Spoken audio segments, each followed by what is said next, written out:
If you're not the expert on something, you shouldn't make videos about it.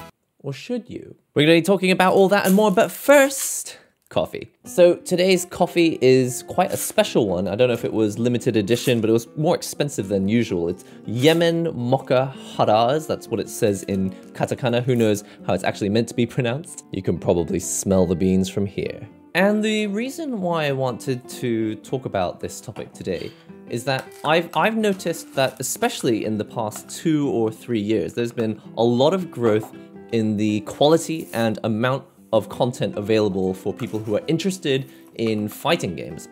But not just fighting games, a lot of other topics, because as you know, this channel kind of focuses on more than just fighting games. I'm dabbling in other, consoles and unboxings and drawing tablets and sometimes vlogging around Japan. There's a lot of stuff that this channel has, there's a lot of phases that this channel has gone through. I've actually forgotten how many spoons I put in here. These beans are really small. I don't remember the last time I had a coffee with beans this small. So anyway, I'm kind of in two minds about how I feel about content being made for fighting games on YouTube. Because on the one hand, I want there to be more, and actually, I mainly want there to be more, and especially when I'm looking up games that are a little more niche, like Under Night In-Birth, and I finally find a channel that has stuff about Under Night In-Birth, but it seems like they got like maybe 500 views on a video, but then the next one it got like 40 views, and then after that it got like, I don't know, 10 views, and then after that they just kind of gave up, because it's disheartening when the views don't come in, and so eventually you just kind of go, okay, well, I can't run a channel on this type of content, I'll just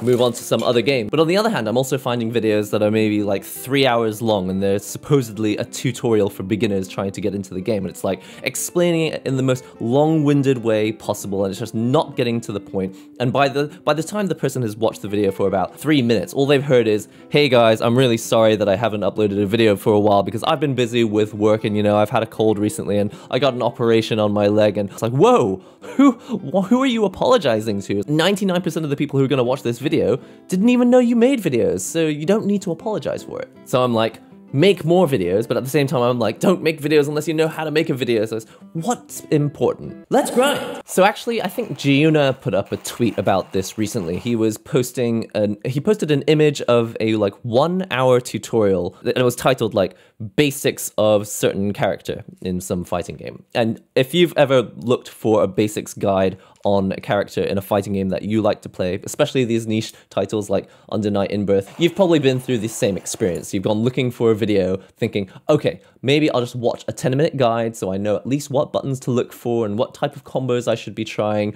and you end up with this like 1 hour video, which is epic. It starts with like a 10-minute explanation of why this person's sorry that they haven't been uploading recently, followed by some sort of complaint about the publisher and how they don't care about us because they're not putting rollback in the game that I like, and basically, I think you've all been there. And I think it's totally understandable because we all want the quality of the content to increase. We want to get more people into fighting games, and if the first video that they find when they look up on YouTube is like a 1 hour or 3 hour or like a 7 hour tutorial or review or guide on something, they're just going to see that and go, okay, fighting games are too difficult. I don't have time to do a PhD in the game. I just wanted to watch like a 5-minute tutorial and understand how to play. Or one of the things that happened recently is one of the members of the NihongoGamer Discord came into the Discord and they're just like, I just cannot get through the Under Night In-Birth tutorial. It's just terrible. Which is really weird because actually most of the time when I hear people talking about Under Night In-Birth, they're talking about how great the tutorial is. One of the best things about the tutorial in that game is that it's extremely extensive,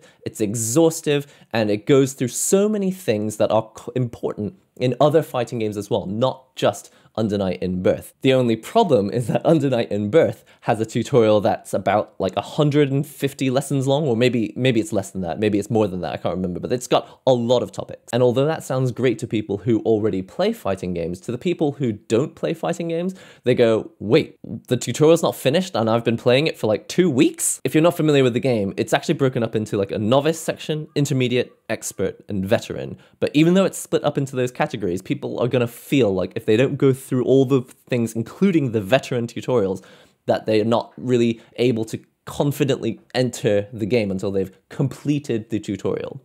That's just how a lot of people have been taught, and you can blame the education system, but a lot of education systems do kind of encourage you to think that you're not ready to even start trying something until you've actually completed all the training required, until you've got a degree in the subject, until you've got a master's degree in the subject. Basically, blame the education system. At what point do you feel like it's okay for you to make a video about the game that you like? Could be a puzzle game, could be a role-playing game, it could be a fighting game. Or you could be making videos where you're unboxing iPad products, but how much do you need to know about the difference between the M1 chips in the new laptops, on the A chips that are in the iPhones, and how do they compare to Android phones, and how do Intel chips versus AMD chips? And if you're not an expert with all the benchmarks and you don't understand the difference between single core and multi-core, and it just gets to this point where you're like, okay, I want to make a video every week, but now that I've made one, and I've already received all this criticism from the comments saying that you don't know what you're talking about, it's like I don't even want to make another video, even though you know that you really just need to get into the swing of it. If you made a video every week, then at least after a few months, you'd learn more and more about what to do and what not to do. By the time you've done 6 months of videos, you're in the swing of it, and you've actually you've found your style, and you actually know how to go about making videos without being an expert, but still being able to add value, provide value. Okay, the beans are ground. I'm just going to grab the hot water.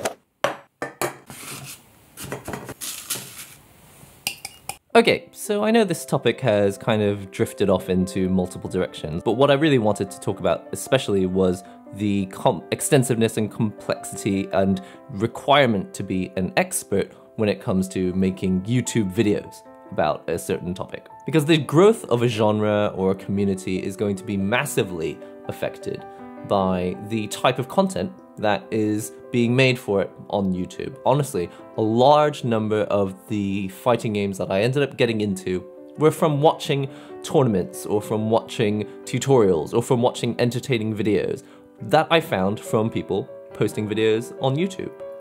And so this is actually, even though it sounds like just a side thing, it's actually a really important topic in the preservation and continued fandom and continued growth of the player base of these games that we want to play. There are so many channels that seem to give up when the views are low, or when it seems like the topic is difficult to address because of difficulty. And I think that there's probably quite, a few channels that are like mine that focus on aspects of the game, like the arcade stick hardware, or just the DLC content, or just talking about the meta, advancements in rollback netcode technology, all the things around the game that are not just purely skill-based advice on how to get better at the game. And I find that there seems to be pressure in this particular genre that it's like you've got to be kind of an expert in fighting games if you want to have the rights to make video content about it on YouTube. And I really think that's a shame. I don't think it's any one specific person's fault, but I definitely feel like even though I'm involved in making unboxing videos, or videos about Apple products, or videos about video game consoles, or RPGs, or Japanese games, or yo-yos, or music, or drawing, or any of these things, of all the genres that I've been making content for, I don't feel as much pressure to be an expert in the topic. And for example, recently I started getting into talking about Final Fantasy XIV. And of course, there were like a couple people who were just like, wow, see, if you act like this in a match, this is why teams are so hard to build, because there's always some goof like this who doesn't know what they're doing that's going to ruin it for everyone. But that was like one out of thousands of comments. And there were tons and tons of comments where people were just like, hey, welcome to the community, and I really hope you enjoy your time here in Eorzea. It wasn't even just, I hope you enjoy your time in Final Fantasy XIV. It was, I hope you enjoy your time in Eorzea. Welcome to our world. To us, it's a real place, and we want you to stay here and continue enjoying it. And if you can, just continue to make videos, and we'll follow your progress, and we find that really exciting. But I'm not 100% sure I can say the same thing about fighting games. Alright, time to try this Yemen Mocha Hurrahs. Hurrah! And that's exactly how I feel right now. It's like, I've got coffee, hurrah! Oh, I have a very terrible sense of smell, but with this one, I think this is one of the few coffees that I've actually managed to have like a little bit of a scent. It reminds me of like the incense you would find, I don't know if they have incense in churches, but it smells like a church. No, it smells mold. It smells like mulled wine. That's why I'm thinking it smells like a church. It smells like mulled wine. Oh, it tastes like mulled. Whoa, whoa. There's like oranges in this coffee. Whoa, this is ridiculous. Whoa, this is like a swimming pool filled with mulled wine, oranges, and grapes. I don't know, oh, wow. Was not expecting any of those flavors or any of that journey. Oh, it is Christmas today, wow. Yemen mocha haraz.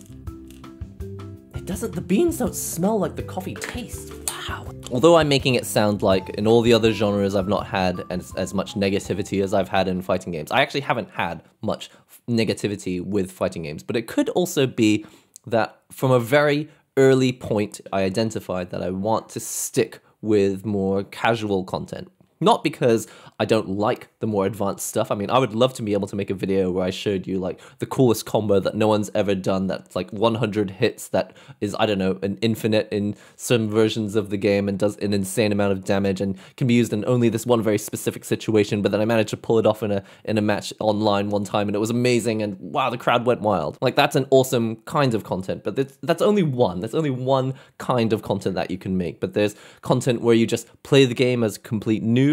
There's content where you play the game as a professional. There's content where you just play the game not seriously. You don't even want to win. You just want to experience trying out other characters and looking at their designs because they're all so goofy and wacky, or just checking out the music in games, or just talking to other people who play the games, or talking to professionals who play the games, interviewing people, podcasting. There's like so many ways that fighting game content can be diverse and interesting. And even though I would like to be able to do some of the more skill-based stuff, I just haven't reached a level skill-wise where I can actually show off that kind of stuff. And also just haven't been playing the games for long enough that I even understand a lot of the topics. Like, I could say like, oh yeah, you need to fuzzy guard that, but then at the same time I'd be like, do I actually know what it means to fuzzy guard something? I don't want to give off the wrong information. And the reason I don't want to give off the wrong information is because I feel like the backlash can be pretty bad. And I think one of the times that this happened was when I've spoken about this multiple times, but I mistranslated something that I was hearing during I remember after Momochi won Evo Japan in Fukuoka, I think he was talking about how he didn't collect the money from a previous tournament, but he did collect the money from a tournament that wasn't related to the Capcom Pro Tour. And I had misunderstood that he just didn't collect any money from anything. And although I tweeted that, I was quite happy to take the information back, but no one actually said it to me directly. They just put my tweet on Reddit and they're just like, look at this idiot who is mistranslating and spreading all this misinformation. It just felt a little bit malicious to the point that I was like, you know what? Even though I do speak a certain degree of Japanese and I do understand and live in Japan and have access to all these people, I'm kind of deterred from doing it because it's not worth it. Like, when you get something wrong, instead of being confronted about it directly, like in a direct message, or someone sends an app mention like, hey, I'm a translator and I noticed that what you said there wasn't quite right. Do you mind like taking it down so that people don't get the wrong idea? I feel like I see it happen more often than not, especially with fighting game content creators, that they just call someone else out on it. Just like take a screenshot of this person's mistake, post it up on the internet because that gets them views. And it's like, everybody wants views. And instead of doing it constructively by making a tutorial or by making a video that's an introduction to all of the characters in the game so that you can help new players choose who they might want to play in the game, or just doing podcast content about recent tournament results and stuff like that. It just seems like one of the easiest ways to get interactions or views on the internet these days is just to showcase someone's mistake or someone's poor performance. Because in that way, you don't have to show your own poor performance, and you also don't have to show your own excellent performance. Now, that's not to say that I think it's bad to point out when something could be improved. So, for example, the tweet that Giona put out saying, hey, this tutorial is way too long. If you wanted to showcase just like an introduction to a character and get people into the game, it really needs to be 10 minutes long or less. I understand where a lot of channels could afford to be better, and I do the same thing as well. I go on Twitter all the time and I'm just like everyone's mic placement is incorrect for this dynamic mic that everyone has gone out and bought, and they're using it incorrectly. And the way people apologize for like 10 minutes at the start of a video, it's like by the time we've got through your apology, everyone's already left, and the only people you're talking to are the one or two people who were subscribed to your channel anyway. Like, I do it myself. I post on Twitter when I think that things could be improved, and I think that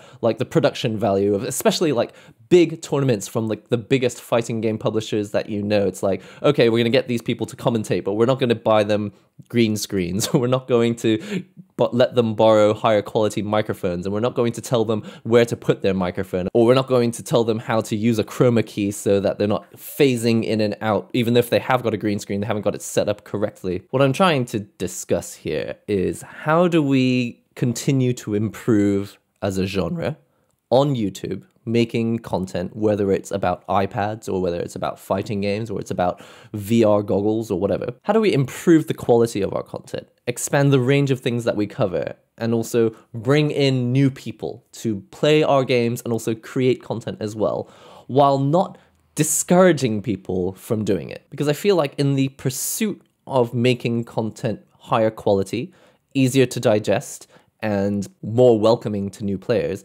at the same time, we just constantly put down the people who are already doing it and saying, like, putting them, you know, on this plate on Twitter and going like, look at this idiot, they've really made a mistake here, or someone like fails in a tournament, it's just like, what an idiot, and look at this lag machine, and oh wow, they get this person out of the tournament, they're just ruining everything. We could just do this till the end of time, putting up people's mistakes on Twitter as something to get views, and it's all very short term.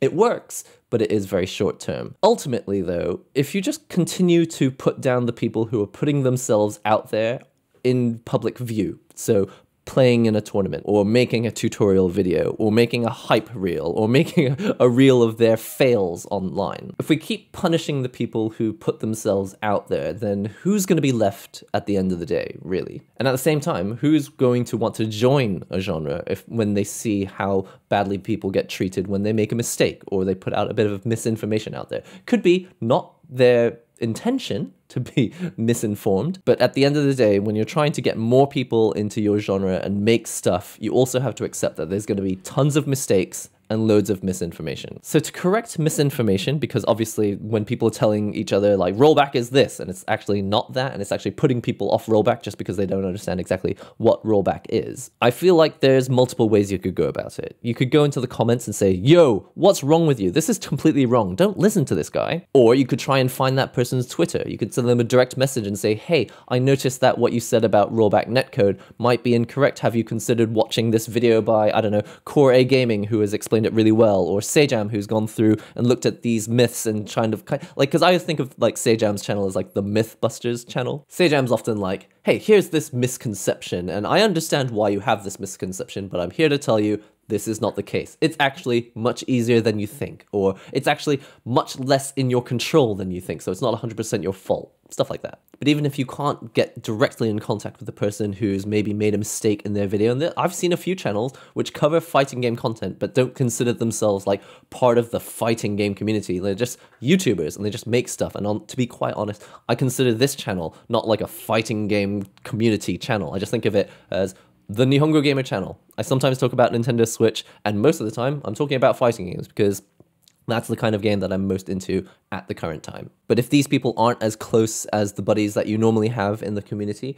you could also just go out and make your own video and say, hey, I've noticed that people sometimes have this misconception, but I'm here to explain that this is not the case. So let's talk about it. And this isn't limited to just people on YouTube talking about this. This is actually people who work for companies, people who work for publishers, people who work for developers, people who are in the industry making these games, who are talking about things in a way that is very, very much at contrast with our understanding of how these things work. And we're like, wait a minute, this can't be right. And I just want to believe that there's a way to approach these topics without calling each other out, without holding people up and stringing them up by their breeches and going, look at this fool who's made this mistake. Never shall you ever talk about fuzzies and or meaties and or oki or okizeme or the Japanese translations of specific fighting game terms or rollback netcode or delay netcode or blended netcode or the netcode that's in this game that looks a bit like rollback netcode but doesn't quite feel like rollback netcode. I agree that misinformation does benefit from being cleared up, because when the misinformation's out there, it can put people off things that are actually not bad. There's just misinformation and there's a misunderstanding about it. But we don't have to fight each other about it. I understand that the genre is the fighting game. It's the fighting game genre. And in the game, it's like anything goes. Pull out every skill that you've got. Think of every strategy that you can come up with. Get stronger as a region. Get stronger as a community in general. Go to tournaments and fight there and come out on top and have rivalries. And it's all really exciting in the game. But I feel like there's a point where sometimes it steps out of the game and people are just fighting in real life, and not just fighting in real life, but also just putting each other down, and it's just very discouraging. So in answer to the question posed at the start of this video, do you need to be an expert to make a video about this stuff? And I personally want to believe that the answer is no, you don't need to be an expert. And I'm sure the large number of people would agree with that, but at the same time, they kind of forget that these people are going to make mistakes and they're going to call them out on it and say, look at this person who's spreading this misinformation.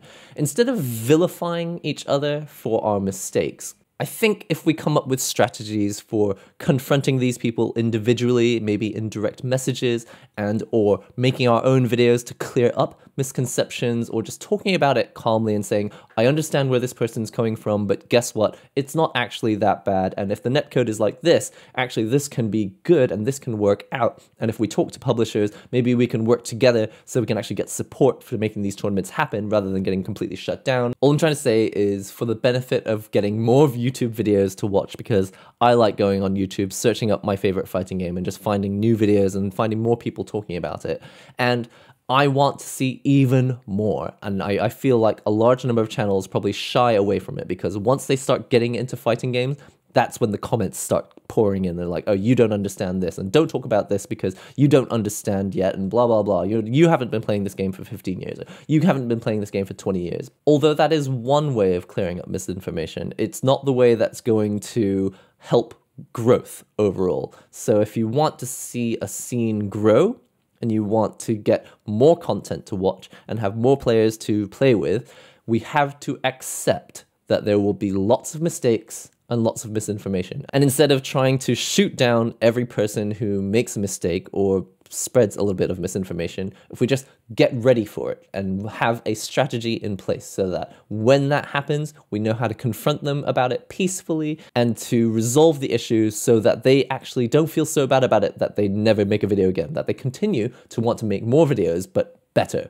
and more informed and with more research before they put those videos out. Don't get me wrong, I understand that it's part of the scene to like hold someone up and go, look at this scrub. I understand that that's kind of hype and it's kind of funny, but at the same time understand that for every single time that we do it, we're definitely killing off another person who would have liked to stay in the community and help provide content and do stuff for it. And you can only string up so many of your supporters before you have no supporters left, really. But just to be clear, with fighting games on this particular channel, I haven't had that bad of an experience. It could also be that I'm just very, very careful and I tiptoe all the time, and as soon as the topic gets even remotely complicated, I pass it off to someone who knows better.